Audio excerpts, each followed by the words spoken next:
Hello, Hallmark Hot Takers, and welcome to another episode of Hallmark Hot Takes with Heidi and Jason, where we watch, rate, and review all of the Countdown to Christmas movies from the Hallmark Channel. And Jason, as always, will explain our complex rating system. Candy cane base rating system. A lot going on now. Half candy cane to 5. Add them together out of a possible score of 10 candy canes. And that is based on how much we liked or disliked this offering. So what episode is this? Like 20? 19 or 20? 20, I Is think. It 20? Yeah. I didn't write it down. Episode 20, We'll season 3. We'll see. This thing will correct us. It'll tell you. Don't worry. So tonight's offering is Christmas Cookie Catastrophe, starring Rachel Boston and Victor Webster. So this is the rapid recap portion of the show. So meet Annie, who is a transplant from New York City and a badass CEO who is gifted the CEO of her grandmother's bakery empire that she started in, what was the town name? I don't know. Some small town that has Maplewood. And so she comes to take over this, the operations in the factory, and she has to answer to members of the board who they're not all thrilled that she is the new CEO. She has made some cuts at the company that have affected the town of Maplewood. She's canceled the Christmas tree lighting and some funding for some school programs that the company used to provide. And one night, her grandma's recipe for this Christmas cookie is stolen from the business. Stolen from the computers. It's gone. Somebody steals it.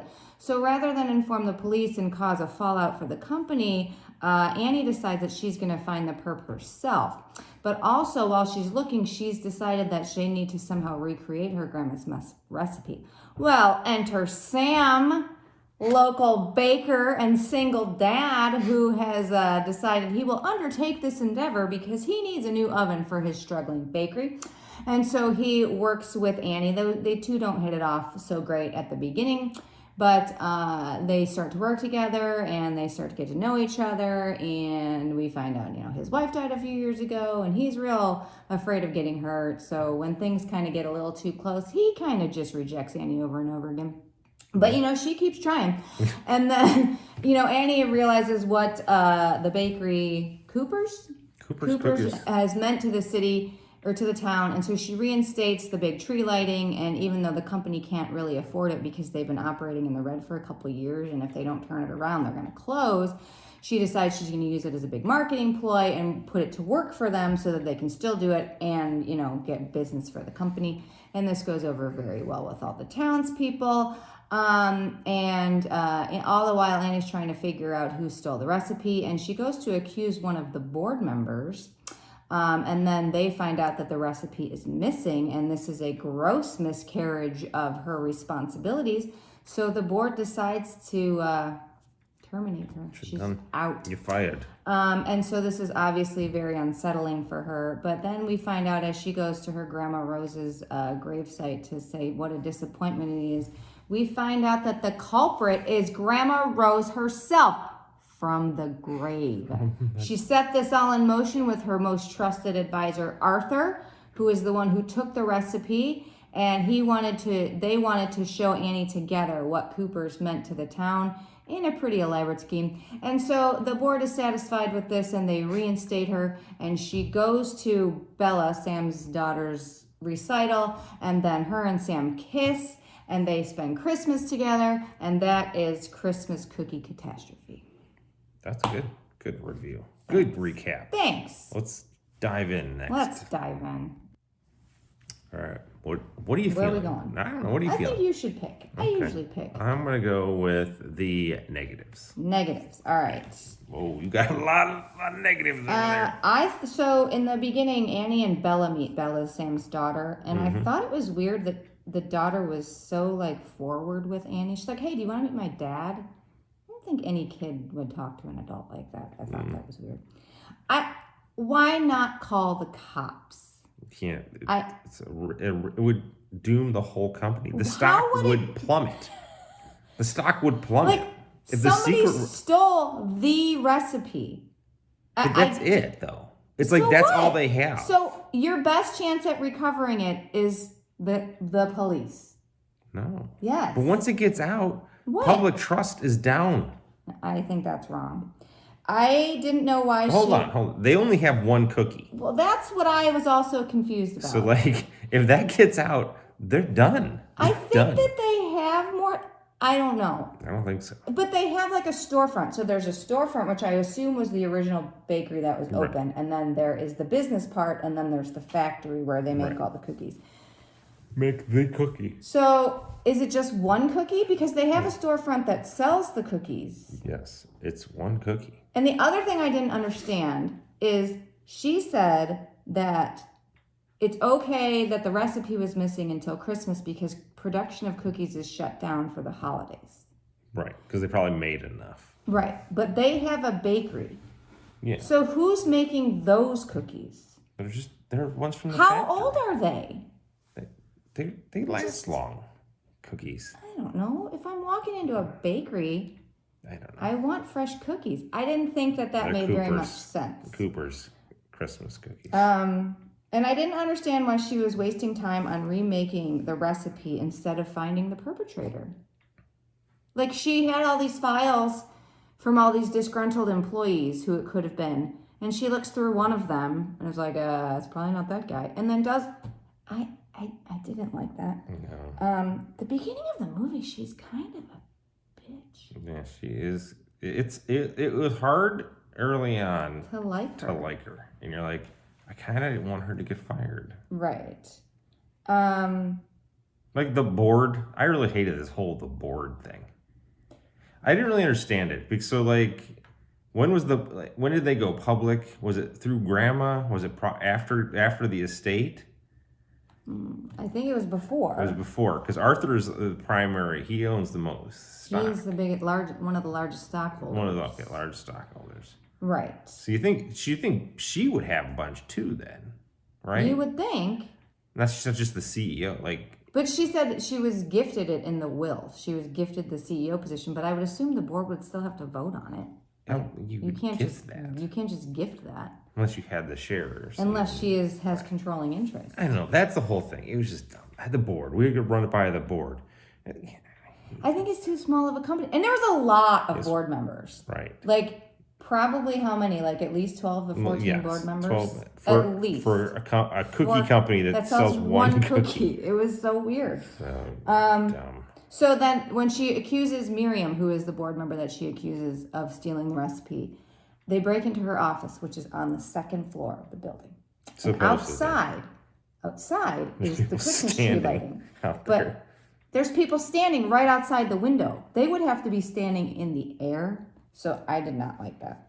And she was so mean to him early on that why would he want to help her? I know he needed this stove. He needed the oven. This she was oven. Gonna buy him Thank an goodness they threw that in there because I'm like, there's no way he would help. And her. he did. To his credit, he did tell her to get the hell out. And you're kind of. And then she comes to apologize, and she's like, I'm apologizing," and that was her apology. She wasn't because she originally accused him of stealing the recipe because somebody dropped a card from his store. Right. So then we get to Arthur and him being the one who is the culprit. That's a pretty damn elaborate scheme that Grandma Rose cooked up because Arthur said that Grandma Rose knew that Sam would be the key to her figuring out what Cooper's meant. So a lot of things had to go exactly right for her to end up at Sam's to remake this cookie. There's no way Grandma could have predicted all of that was going to happen. Did. From the grave. From the grave. It'd been better if they found out she wasn't dead. Since she was hey. The puppet master. Yeah, master planner. I like it. How dumb was the fact that the recipe was being cleaned was the thing on display. Right. So they you had couldn't get another envelope. The Declaration of Independence, a fake one goes on display when it's being cleaned. But so they just had all the recipe it's in an envelope. Yes. A red envelope. You just get another one of those. It's being cleaned. And no it's one an envelope. How are you cleaning it? What are you doing to it? And it's being cleaned for many weeks because this Right. goes on for weeks until Christmas. I thought that was also stupid. So dumb. Yeah. So those were my dislikes. No, I agree with you. A lot of those. I'm good. Going to likes? Sure. Yeah. All right. I loved the martini spit. So there's this party at the beginning where she's first taken over as CEO and her assistant is with her. And Annie orders a martini with 3 olives. And her assistant, who thinks that she should just order the same thing, she goes, I'll have one too. And then she drinks it and she spits it out. It's so disgusting. I thought it was hilarious. Calvin from IT. Yeah, I loved him. Him and the assistant kind of had a thing. Yeah. He was pretty funny. I really liked him. Phil and Ned.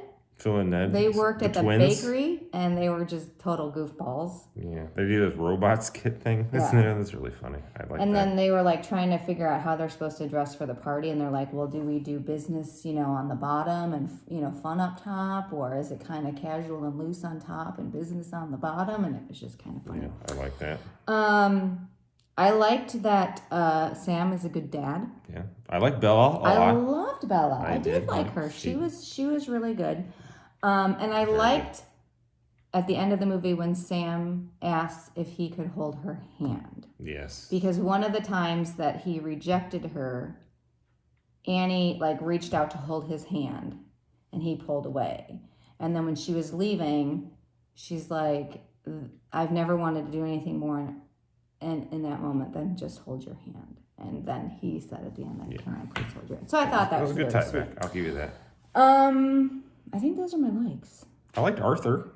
Oh yeah, Arthur was good. The car driver. He's a classic Santa, I think, in Hallmark movies. Yes, we've seen him. I think he might have been one or twice. A couple times. A couple times in that. I loved the beginning, the Cooper's Cookie commercial. It was like this throwback to the 80s or 90s vintage cookie commercial. So her grandma's old cookie. It was her grandma's old commercial that I think she starred in when she was little, and then it cuts to now, and then she did. I meant more of the 80s one. I thought that was amazing. No, yeah, it was pretty cool. That was fantastic. There's a comment of Jingle All the Way as the movie they selected, and then he did an Arnold Schwarzenegger voice.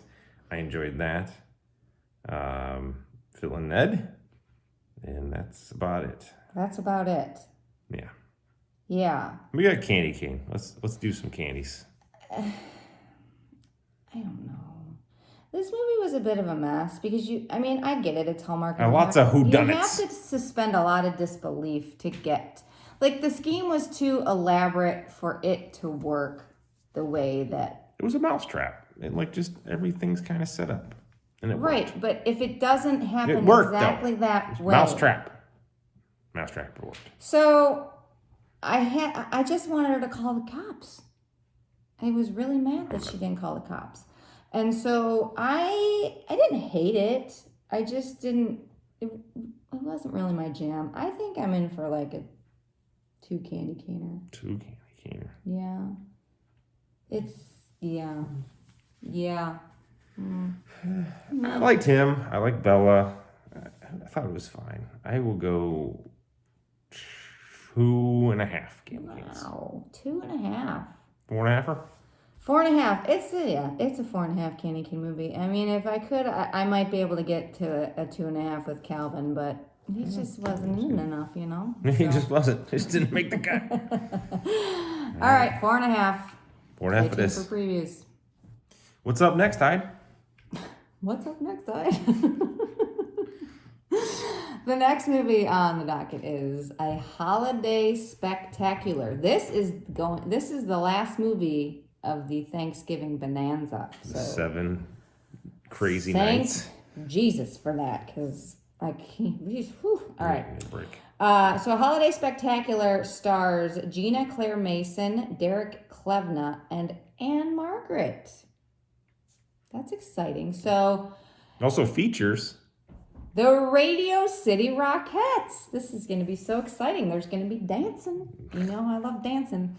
So in 1958, Maggie is an heiress from Philadelphia who puts high society wedding plans on hold to sneak to New York City and make her secret dream come true, dancing on a live stage in the Christmas Spectacular at Radio City Music Hall. What? Wow. She ain't gonna get married to that dude, I don't think. An heiress is gonna dance. It's her instead. dream. And her dad's gonna say, you can't Yeah, do I'm that. sure he's gonna be thrilled. Mom thrilled. Everyone will be thrilled. But they'll come at the end and say, oh, good job, Maggie. You did such a great Like Sister job. Act 2. Sister Act 2. Yeah. Mama Watson was not That's happy what I'm about thinking. It's gonna be like.